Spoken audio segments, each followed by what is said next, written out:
আসসালামু আলাইকুম, সবাই কেমন আছে? আজকে আমি কথা বলবো মানব পাচারকারী সম্পর্কে।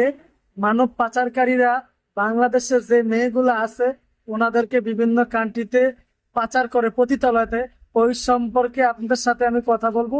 আপনারা আমার কথাগুলো পুরোটা না শুনে ভিডিওটা টান দিবেন না, পুরোটা দেখে পড়া যান।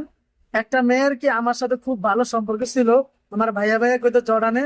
তো মেয়ে ক্যান্সারে বাংলাদেশে চলে আসে। তো একদিন বলছে যে ভাই জর্ডানে আসবো না, আমি তো দুবাইতে যাবো বিষয়, হসপিটালের বিষয়। তো আমি বললাম ঠিক আছে ভালো। তো আমি বললাম তো কয় টাকা লাগতেছে? তো বলতেছে যে 1,80,000 টাকার মতো লাগতেছে। আমার দালালে বলছে যে আমার একটা হসপিটালে কাজ দিয়ে, আমি তো যাক তো ভালো। তো মেয়ে আর কি গেছে দুবাইতে। তো যাওয়ার পর ওরা তো কাজ দিতেছে না, একটা বাসায় আটকে রেখে দিছে। তো ওই বাসাতে কাজ করে পুরো রাত্রে, সকালবেলা মেয়েরা আসছে। তো ওই মেয়েরকে জিজ্ঞেস করছে কি কাজ করো তুমি, কি কাজ করে আইছো?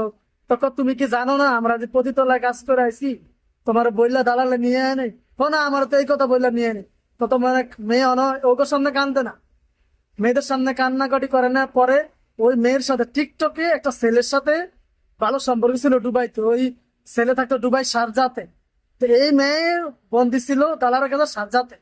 তো পরবর্তীতে ওই মেয়ে ওই ছেলের সাথে কন্ট্যাক্ট করছে। ছেলে বলছে তুমি একটা গাড়ি নিয়ে বাসার নিচে এসে একটা গাড়ি নিয়ে পরে জলদি জলদি আমি যে ঠিকানা নেই ওই ঠিকানা আইসাব। তো মেয়ে ওই কাজই করছে, ওই ছেলের ঠিকানায় চলে আসে। তো ওই ছেলে মেয়ের একটা ভালো একটা চাকরি দিয়ে দিছে। তো আর কি সবাই কিন্তু ফিরে আসতে পারে না ওইসব জায়গা থেকে, বুঝছেন? তো আর কি সবাই ভালো থাকবেন, দেখে শুনে দেশের বাইরে যাবেন। আসসালামু আলাইকুম।